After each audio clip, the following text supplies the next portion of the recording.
இருக்கக்கூடாது. என்னை பொறுத்த வரைக்கும் இப்போ விஜய் சார் வந்து கட்சி ஆரம்பித்தார். ஆரம்பிச்சுன்னு சொல்லிட்டார், இதுக்கப்புறம் நான் அந்த படம் நடிக்குமான்னு சொல்லிட்டாரு. ஒரு ரெடிஷன் வந்து ஒரு படத்தை விலைக்கு கேட்கும்போது அதை கொடுக்கலன்னா ஏதாவது அவங்க பிரச்சனை வந்துடுமோ அப்படின்னு ஒரு பயம் அவங்களுக்கு வரும்.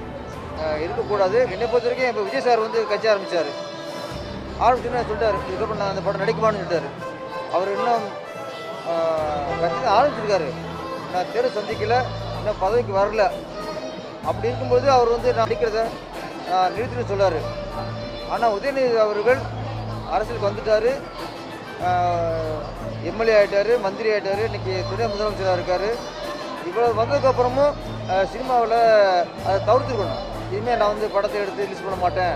எப்படி விஜய் சார் வந்து படம் நடிக்கணும்னு சொன்னாரோ அதே மாதிரி அறிவிப்பை உதயநிதி சாரும் அறிவிச்சு தான் நல்லா இருக்கும்.